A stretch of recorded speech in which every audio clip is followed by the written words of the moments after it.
I've been up reading the comments about the interview I did with Lisa Leslie about Kobe Bryant. And I know that if I had only seen the clip that you saw, I'd be extremely angry with me too. I am mortified, I'm embarrassed, and I am very Sure angry. you are, punk. Unbeknownst to me, sure you are. My network put up a clip from a very You just scared you're gonna lose your job. Totally taken out of context. The only reason you pretending like you regret it. It's jarring to me. I didn't even know anything about it. I started getting calls. What the hell are you doing? Why did you say this? What is happening? I did not know what people are talking about. So I've been told, or I've been advised, to say nothing. Just let it go. People will drag you. People will troll you. It'll be over in a couple of days. But that's not good enough for me. Because I really want people to understand what happened here and how Yeah, right. I reached out to Lisa because I know that she's a longtime friend of Kobe's to talk about his legacy and their friendship. We had a really wide-ranging interview. Talked about many things. Look at His this career, idiotic bimbo. His passion, his sense of humor. So full of shit. Other people, how he was starting his next chapter. Take that wig off, scum. Bag. I'm sorry, scum, hag. With an H. Let me shut up. She thought where that should stand. And I thought it was very powerful when she looked me in the eye as a member of the media to say it's time for the media to leave it alone and to back off.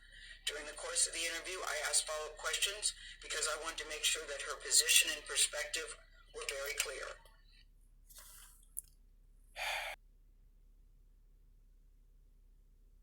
Very clear.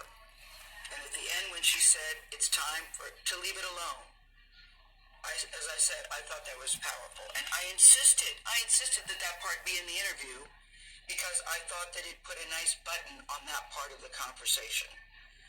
You sound like an idiot. When the interview aired, we oh wait, reaction to it. You are an idiot. Never mind. I talked to Lisa last night. I believe that Lisa was okay with the interview. And I felt really good about the interview. Really good about the interview. Of course you did. For the network to take of course you did.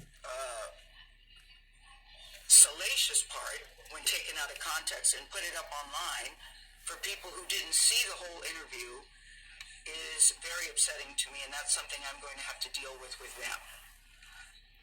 Yeah, you're going to deal with it, all right. Hopefully they fire your ignorant ass. Intense discussion about that. Yeah. I also want to say this. You worried about job security. That's why you up here making this apology video. Punk ass. She was very kind and very warm to me, and I felt that we had a friendly relationship. I too am mourning his loss, just like everybody else. Oh, just another element of the sisterhood of failure. It's tragic and untimely, and the last thing I would want to do is disparage him at this particular time. And I hope people understand that. And that's why I'm taking this time to speak to you directly. I've never done one of these before. That lets me know how scared you are that you're going to get fired. I had to say something. I don't want to sit up on a set and read a prepared remark. I wanted you to hear exactly where I'm coming from and how I'm feeling. And to let everybody know that no disrespect intended. And now I've got to go to work. I thank you for listening.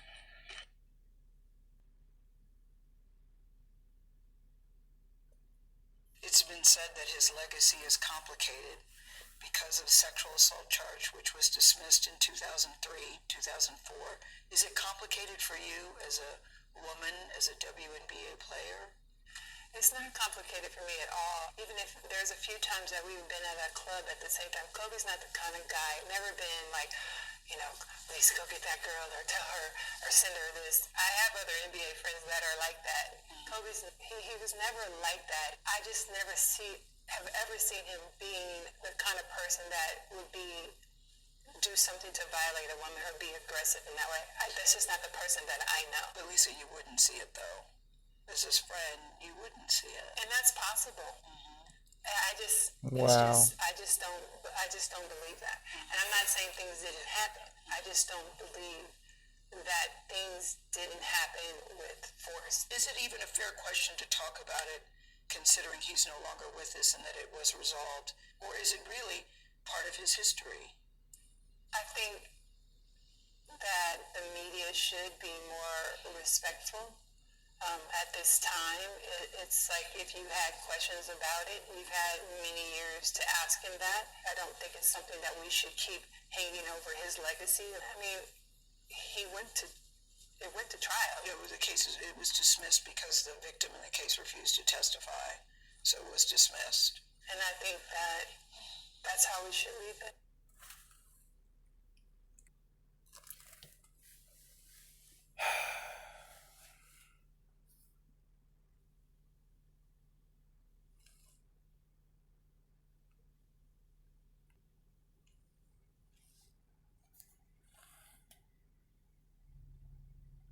Kobe Bryant's widow, Vanessa, making her first public statement after the deaths of her husband and their 13-year-old daughter, Gianna, last weekend. In part, her Instagram post reads this: "There aren't enough words to describe our pain right now. I take comfort in knowing that Kobe and Gigi both knew that they were so deeply loved." Jeff Paul is live from Los Angeles with more on that. Jeff?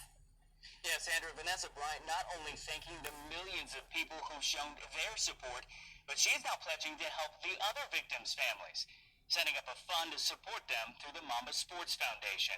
She goes on to write, "I'm not sure what our lives hold beyond today, and it's impossible to imagine life without them. But we wake up each day trying to keep pushing because Kobe and her baby girl, Gigi, are shining on us to light the way. Our love for them is endless." The outpouring of support for both the Bryant family and the other victims was on full display last night at the Staples Center. LA's hockey team, the Kings, honored Bryant before the game, the first sporting event at the Staples Center since the crash. They held a 24-second moment of silence, and players had heart-shaped stickers on their helmets with the number 24. The Lakers are set to host their first home game at the Staples Center tomorrow, where head coach Frank Vogel says the team is still very much grieving. It's been very emotional and something that brings us together. I'm around the people that were closest to Kobe throughout his time here, and it's been just a deeply saddening time for all of us. Wreckage from the crash is now at a secure location in Phoenix, Arizona, where the NTSB will continue its investigation. The medical examiner officially identifying all 9 victims who were on board. Bryant and 3 others were identified through their fingerprints. The remaining 5 were ID'd through DNA testing. Investigators say their causes of death were blunt trauma. Sandra? Jeff Paul in Los Angeles. Jeff, thank you.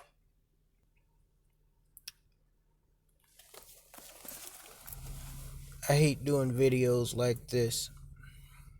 I mean, off the cuff. And as some of you know, I made a community post about this yesterday, and I was just going to leave it at that.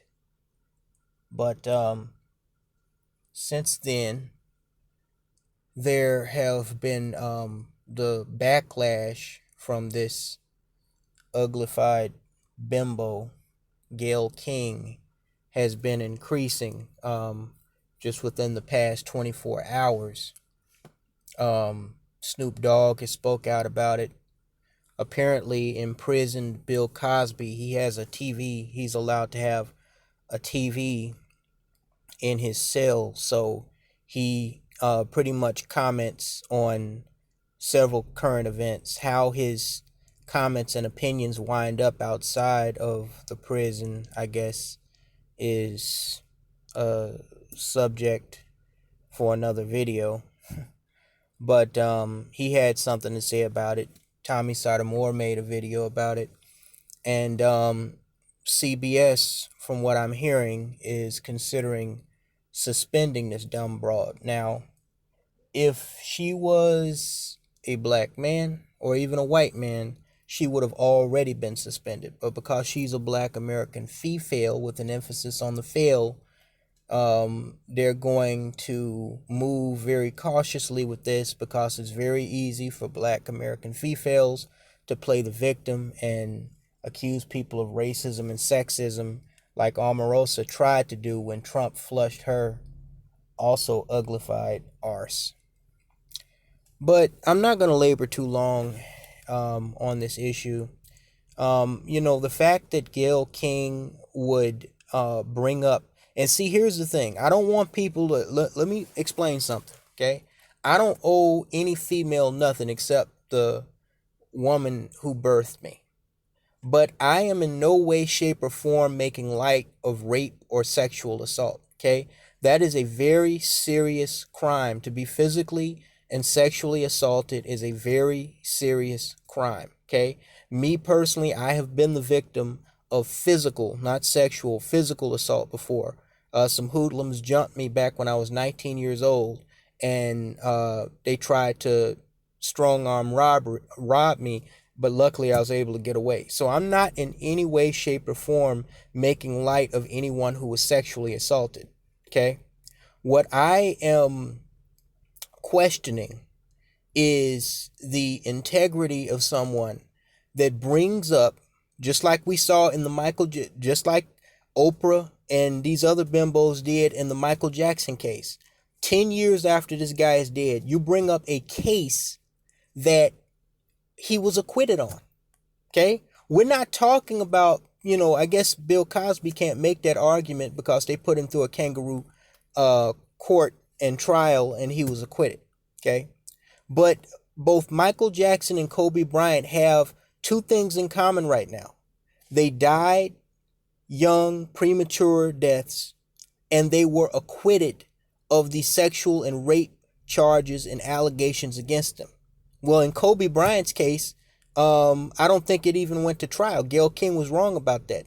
The dumb bimbo. The charges were actually dropped because the white female that was accusing him, the hotel with an emphasis on the hotel receptionist that was accusing him of sexual assault, refused to testify. And why did she refuse to testify?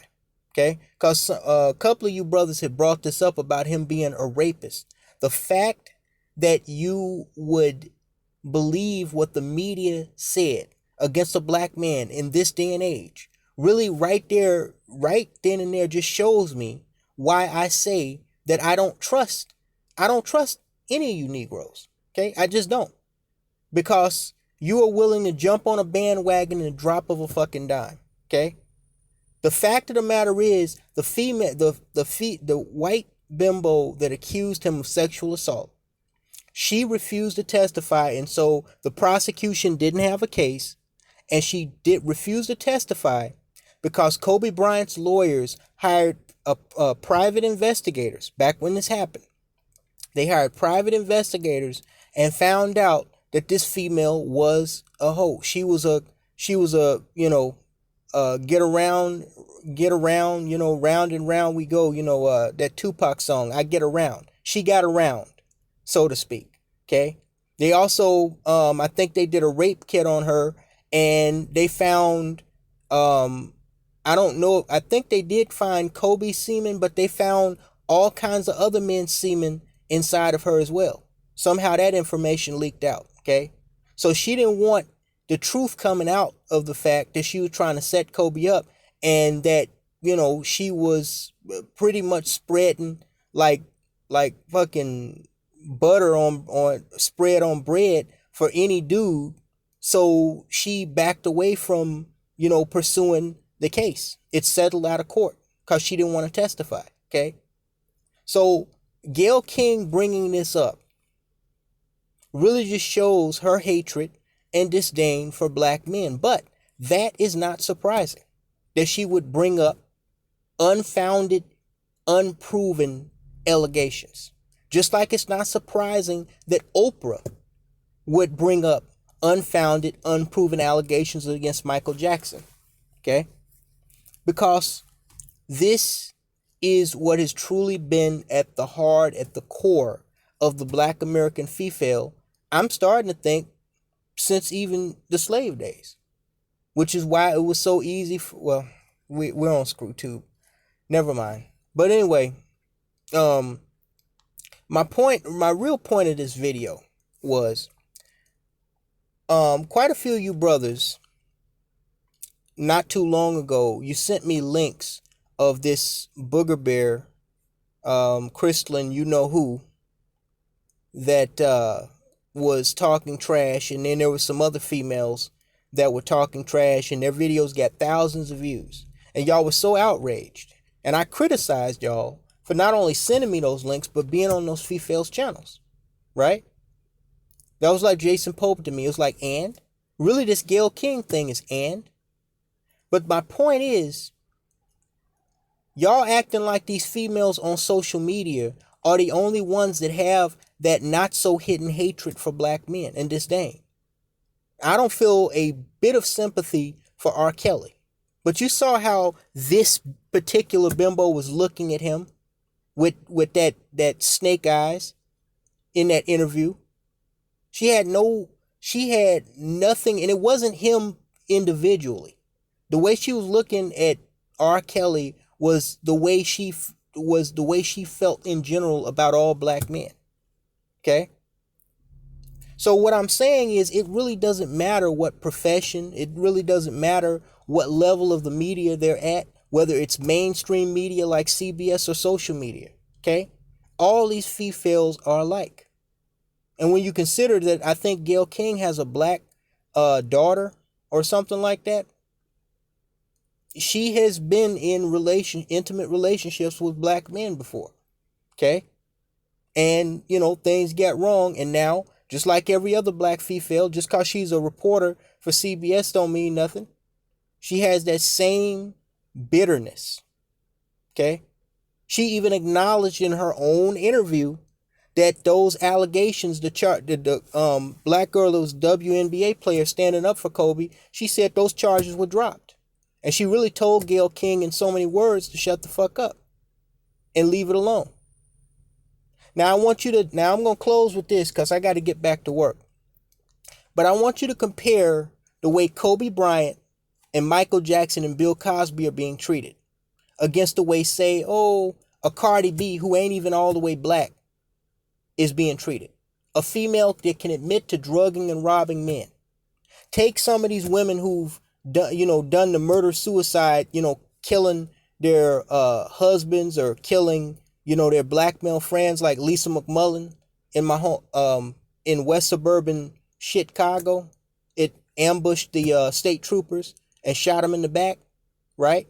Or that female down in Atlanta that murdered her 2 children after they came from a vacation in Italy. And how the female, when she fucks up and does something terrible, up to and including murder, she's always, even in death, even in a heinous crime, given the benefit of the doubt. Oh, she was depressed. Oh, this, oh, that. Oh, he left her. Oh, he was cheating on her. But a black man can't even die. He can't even be acquitted. The simple accusation of a crime, even if he's acquitted, even if the charges are dropped, even if it's proven that the person's lying. Like Anita Hill against Clarence Thomas. He still is seen as the boogeyman. This is why I tell black men what I tell you. Hashtag Marlboro for life. And if I was on FS Avenger, I'd say something entirely different. Hopefully I won't have to make another impromptu video like this again, because I have many things to do and many videos to produce. Talk to you later, guys.